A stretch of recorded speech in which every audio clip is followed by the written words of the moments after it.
किसी महिला के एक दो प्रेमी होना आजकल आम बात है।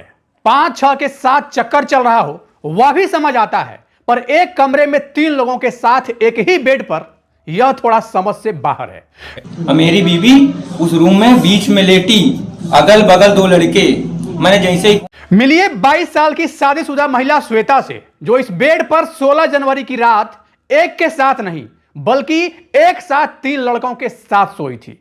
और इस केस में मोड़ तब आया जब देर रात पति कमरे में अचानक पहुंच गया।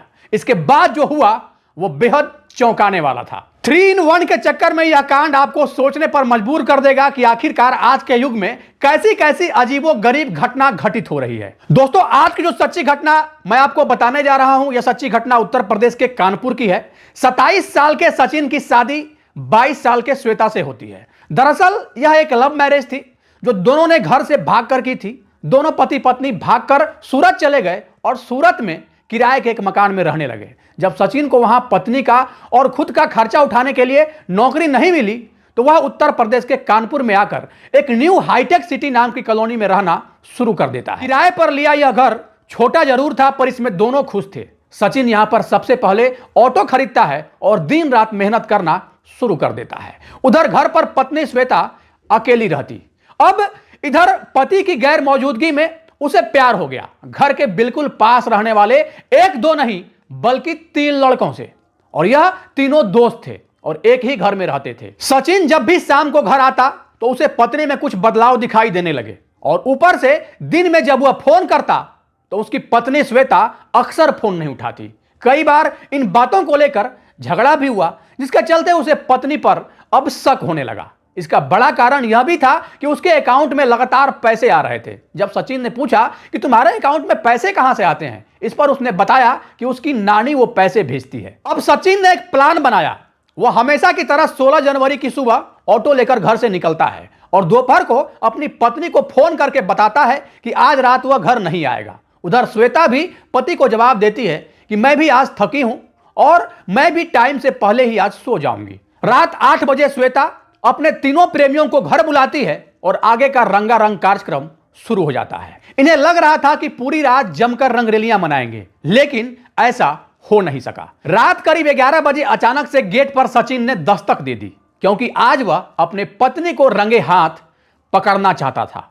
और कमरे के दरवाजे के बीच बची थोड़ी सी जगह में से उसने देखा कि श्वेता एक नहीं बल्कि 3 लोगों के साथ बेड पर रंगारंग कार्यक्रम में पूरी तरीके से व्यस्त है। अब देखते ही सचिन के पैरों तले जमीन खिसक गई। उसने सबसे पहले नजदीकी थाने में फोन किया और पुलिस को बुला लिया। गेट खोलने के बाद श्वेता ने बताया कि वह उन तीनों के साथ कुछ गलत नहीं कर रही थी बल्कि बैठकर बातें कर रही थी। पुलिस ने सबसे पहले इन तीनों युवकों को हिरासत में लिया और पति सचिन को समझाया कि वह इस बात पर अब लड़ाई झगड़ा करना बंद कर दे। लेकिन सचिन ने जो भी कुछ देखा वह न तो उसे भुला सकता था और न ही पत्नी को माफ कर सकता था। जब उसने जानने की कोशिश की यह सब कितने दिन से चल रहा है, तब श्वेता ने अपनी गलती पर पछतावा करने के बजाय उल्टा उसे गालियां देनी शुरू कर दी और कहने लगी, मेरी जिंदगी मेरा फैसला, जो मन होगा वो करूंगी, तुम मुझे बिल्कुल भी रोक नहीं सकते। अब इतना सुनते ही गुस्से में आए पति ने आओ देखा न ताओ श्वेता की गर्दन दबाकर उसे मौत के घाट उतार दिया।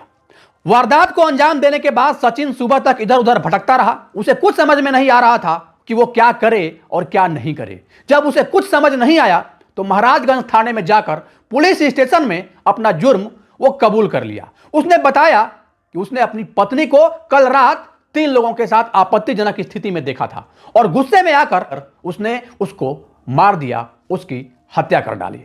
अधिकारी तुरंत सचिन की सूचना के आधार पर उसे साथ लेकर उसके घर की तरफ रवाना होते हैं, जहां श्वेता की लाश पड़ी थी। शव को कब्जे में लेकर पुलिस पोस्टमार्टम के लिए भेज देती है। अब वह आरोपी सचिन पुलिस के कब्जे में है। अब इस पूरे मामले में आगे क्या होता है क्या नहीं, न्यायालय अब इस पूरे मामले को लेकर अपना फैसला क्या सुनाती है, वो तो अभी भी भविष्य के गर्भ में दफन है। तो इस पूरे घटना को बताने का उद्देश्य किसी को परेशान करना नहीं, किसी के भावनाओं को आहत करना नहीं, किसी के अंतरात्मा को चोट पहुंचाना नहीं, बल्कि आपको सचेत करना है, आपको जागरूक करना है। बाकी इस पूरे घटना को लेकर आप क्या सोचते हैं?